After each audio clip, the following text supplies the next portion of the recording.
is where the fun begins. It's so pretty much everyone that comes on, it was always they get the same 3 questions, so people could kind of like prepare for it if they're going to be a guest because they know what's coming. Now I have a new set of questions for people that come on for the second time, so you'll be the first one to get this set of questions.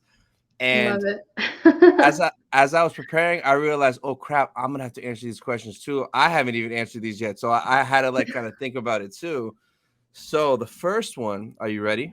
Well, I was gonna say, I love how I was like the first one to enter into the first 3 questions totally blind. And ever since then, because people had seen your previous episodes, they're like, okay, I know what to expect. And now here I am again, like, oh, what are you gonna ask me? But yeah, I'm ready. Go ahead. All right. So the first one is, who got you into Star Wars? Oh, I kind of answered that already in my super long spiel. But really, it was my dad. So my dad has very fond memories he was either a kid or like a young adolescent of going to theaters and paying his quarter to go in to see Star Wars, and obviously South America, so it was, Spanish dubbed Star Wars. He didn't actually see English Star Wars until much, much later. But he was a huge fan of it, and his friends were also super nerdy about Star Wars.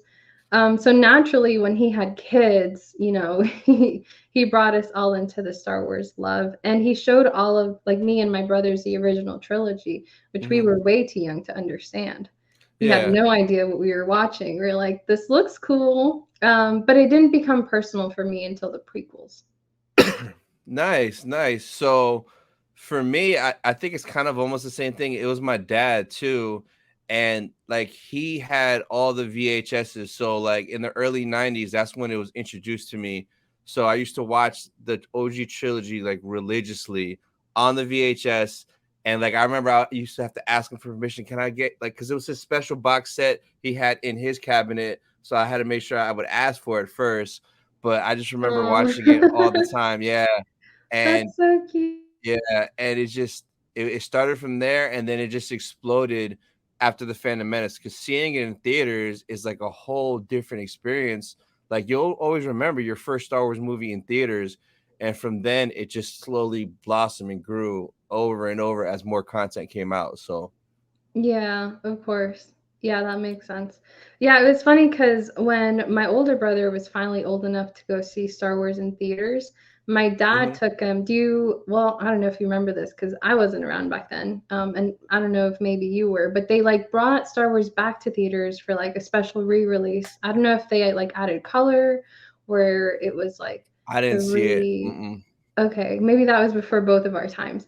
But my dad was like so excited because he's like, oh, like Star Wars is back in theaters, and my son's finally old enough, I can take him. My brother must have been like 4 or 5 years old, and I'm like 2 years younger, so I was way too young to go.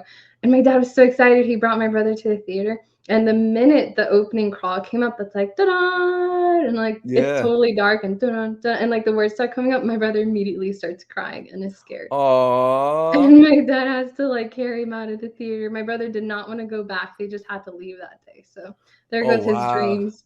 But now here's his daughter, and I've got the channel and stuff. So the chosen one. There you go. No, my older brother likes Star Wars too.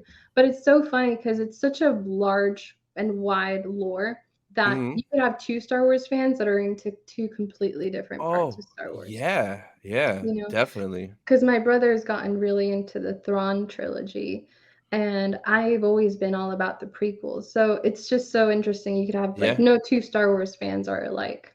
Yeah, no, for sure. Exactly. All right, so the next one is, and you have no idea what's coming. This is great. So, what is your dream Star Wars project? It could be anything. Project. Well, I have a few kind of lined up right now, but give me an example of what you consider a project. So, like, it could be a movie, a show, a book, a video game. Wow. Anything. Yeah, anything. Like, what would you dream? Like, I wish this would happen, whether it's a movie at a certain time or a show covering a certain area or a certain person. Oh, okay. I'm glad you Any elaborated yeah. because I did not understand the question initially at all. I thought you meant like what Star Wars projects do I have that I want to do? But no, that makes sense. Like in terms of content, what would I like to see Yes. be produced? Huh. Well, I know there's like a Padme novel trilogy, so like Queen's Shadow, Queen's Peril, and there's like a third one I can't remember. Queen's Hope. Hmm. And it's all about Naboo and how the children are raised to, in the political system, and they're basically raised to be politicians. And I actually just got the first one on Audible. I haven't listened to it yet. So that's just my very basic understanding of the Uh-huh. premise. I could be totally off base about that. But I feel like something around Naboo would be really cool, and just their culture and Nice. how they maybe even centered around like a young Padme and how she was kind of brought up to be, elected queen and then, senator. It's just a planet we haven't gotten to explore very much that Yeah. I think a lot of people are really intrigued by. So I'd love to see a series around Naboo. It could be about Padme, but not necessarily. Just anything Yeah. based on Naboo would be really cool. That does sound really, really cool because I heard a lot of cool Naboo stuff, like especially after the episode of Mando when Jar Jar, where Ahmed Best came and rescued Grogu. There's a lot of like people saying like theories that that ship was going back to Naboo because Hmm. I guess there's a book. I don't know what book it is. It might be one of those books, but there's some book where the Queen of Naboo that took over after Padme, she announced that all Jedis are safe to hide on Naboo, and Mm, apparently in the books, spoilers, I guess the Empire kind of goes, and some bad stuff maybe happens to that Queen of Naboo. But mm. that'd be cool to see stuff like that because there's a lot of lore there, I guess, with Jedi hiding there, and if Jar Jar's there, maybe Grogu's there. Like they could do a lot of really cool stuff. Yeah, for sure. I feel like, yeah, it would be super cool to have that because of all the planets, it's probably one of the ones we've seen least. Oh yeah, for sure. So for me, I have a specific project I would like to see, and it's a Darth Maul project, of course. No surprise to Oh, anybody who knows me or has listened. shocker. But it's a very specific time in Maul's life that hasn't been explored. So from the end of Rebels, he escapes in a plane or whatever, a ship.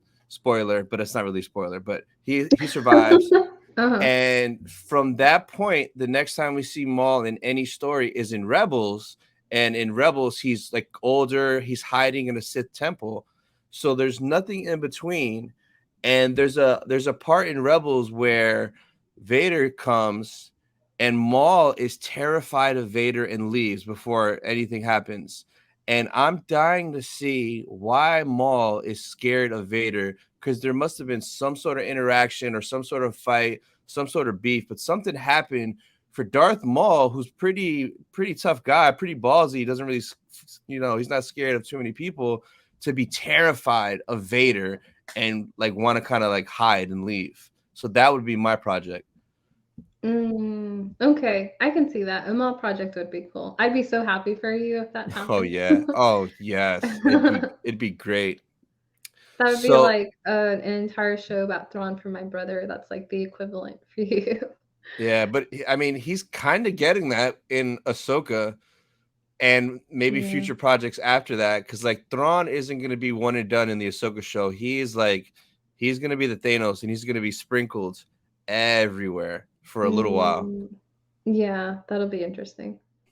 I'm So, interested to see more of Thrawn because I don't know very much about him. oh yeah, he's introduced in Rebels season 3, so season 3, season 4, tons of Thrawn, and like I've said in the past, he's probably my top 3 or top 5 villains in Star Wars. Like he is, oh, he's terrible.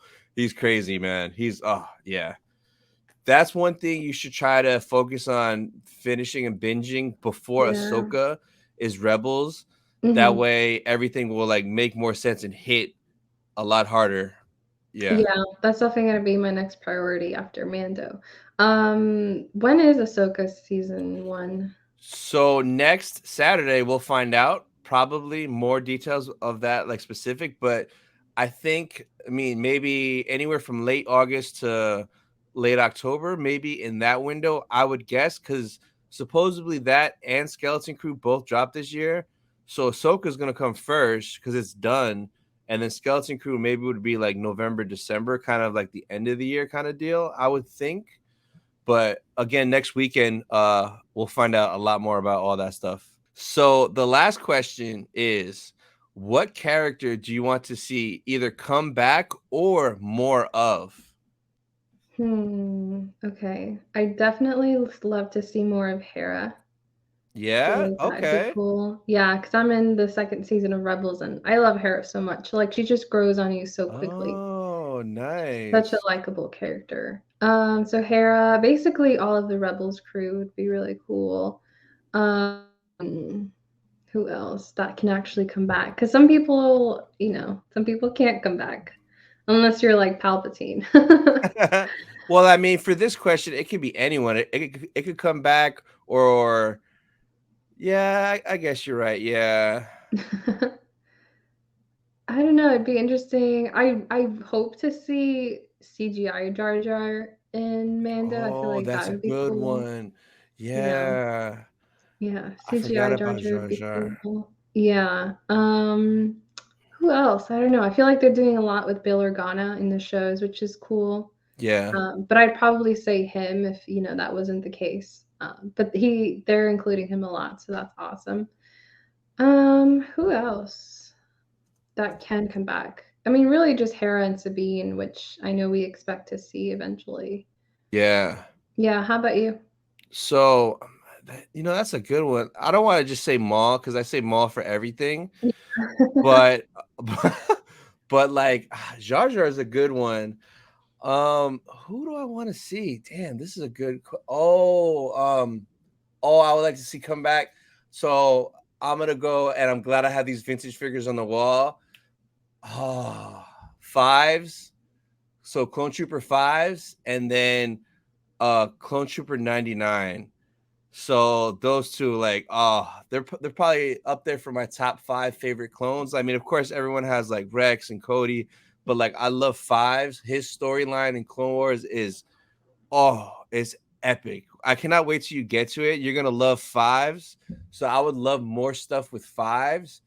And Clone 99. I don't know if you've seen it. Do you know who Clone 99 is? Mm-mm. He's kind of like the deformed, crippled humpback clone that some of the clones pick on, but he has like the biggest heart and he's the nicest one out of all of them. So Aw. yeah, I like him a lot. You'll see the episodes with him, but like yeah, I would love more stuff with 99 and with fives. Like yeah, for Camino.